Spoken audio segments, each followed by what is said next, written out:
Hello friends, मैं आप सभी का साथी BS गरासिया।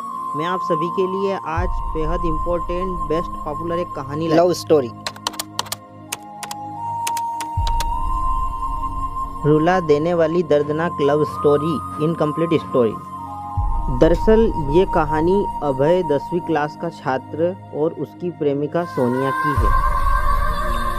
प्यार कब हो जाता है पता नहीं चलता है। प्यार की दुनिया जितनी भी खूबसूरत होती है, ब्रेकअप के बाद उतनी ही दर्दनाक होती है। ऐसे ही सैड स्टोरी इन हिंदी अभय की है।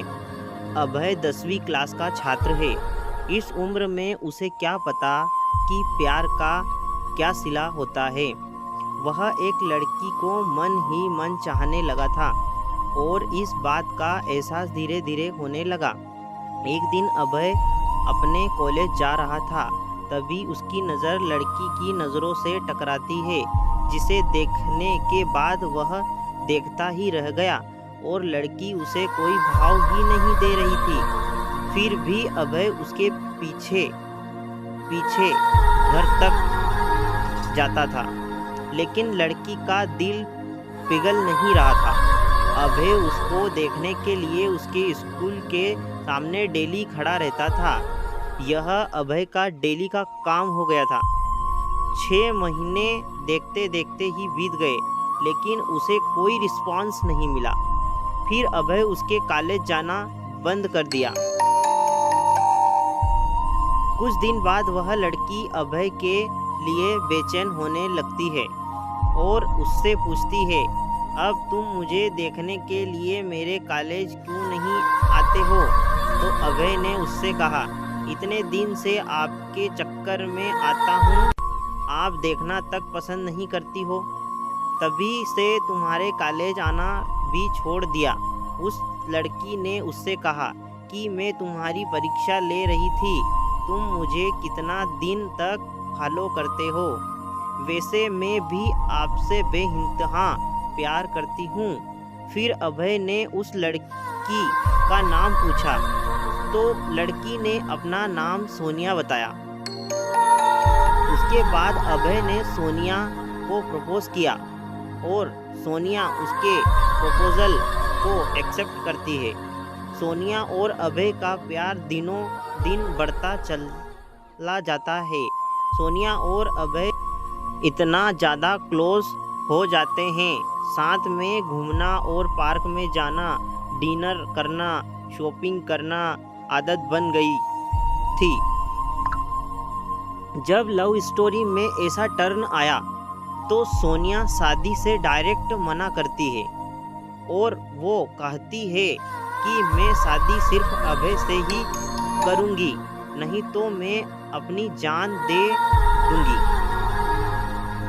यह बात सुनकर घर वालों को कोई फर्क नहीं पड़ा। उसे मारने पीटने लगे और धमकाने लगे और अभय को मारने की धमकी दिए। तो इस कारण से शादी से राजी तो हो गई, लेकिन उसके दिलो दिमाग में अभय ही था। उसके बाद सोनिया ने अभय को एक लेटर लिखा, जिसमें लिखा था, मेरे प्रिय अभय, मैं आपको छोड़ना तो नहीं चाहती, पर क्या करूं, छोड़ना पड़ रहा है। हम पहले किसी से प्यार नहीं किए थे और पहली बार आपसे प्यार हुआ था। मैं आपको आज से नहीं, बहुत दिनों से चाहती थी। कॉलेज तो एक बहाना था, मैं तो सिर्फ आपको देखने के लिए आती थी। मैं आपको धोखा नहीं दे रही हूँ, मेरी मजबूरी है, ये आपकी ज़िंदगी का सवाल है और मेरे घर वालों ने मेरी शादी तय कर दी है।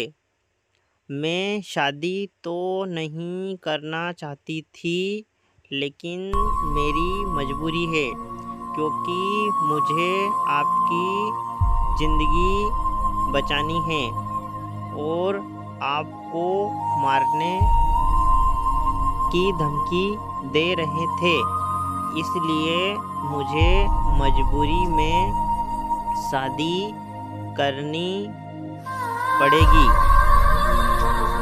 प्लीज़ आप मुझे माफ़ कर दीजिएगा। आपकी मजबूर सोनिया। उसके बाद अभय भी सोनिया के लिए एक लेटर लिखता है। मेरी प्रिय सोनिया, मैं तुम्हें कल भी बेइंतहा मोहब्बत करता था, आज भी तुम्हें बेइंतहा मोहब्बत करता हूँ। मैं तुम्हारे प्यार के लिए कुछ भी कर जाऊँगा। अगर आप नहीं तो यह ज़िंदगी किस काम की होगी। हम दोनों ने एक साथ जीने मरने की कस्में खाई थी। तुम ऐसे ही मेरा साथ छोड़कर चली जाओगी। तुमने एक बार भी नहीं सोचा कि तुम्हारे सिवा मेरी ज़िंदगी में कोई भी नहीं है। सोनिया, मैं तुम्हें कभी भी नहीं भूल पाऊँगा। जब तक मेरी सांसें चलेगी तो तुम्हारे नाम से ही चलेगी। वो ज़िंदगी मुझे नहीं चाहिए जिस ज़िंदगी में तुम ना हो। सोनिया, जब से तुम बिछड़े हैं तब से मैं तुमसे मिलने की बहुत बार कोशिश की, लेकिन तुम्हारे घर वालों ने मुझे मिलने नहीं दिया। सोनिया, मुझे लगता है कि मेरी ज़िंदगी में खुशी लिखी ही नहीं है। मेरी ज़िंदगी में तो सिर्फ आंसू ही आंसू लिखे हैं। अगर तुम मुझे नहीं मिली तो मुझे यह ज़िंदगी भी नहीं चाहिए। और तुम्हारी खुशी जिसमें हो उसमें मेरी भी खुशी है। यह मेरा आखिरी लेटर है। और सोनिया उसका लेटर रो रो कर पढ़ रही थी। और उसी दिन उसकी शादी भी थी।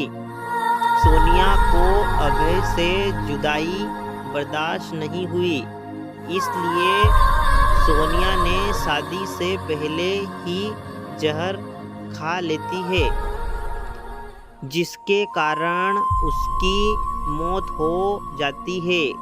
और यह सूचना अभय तक पहुंचती है।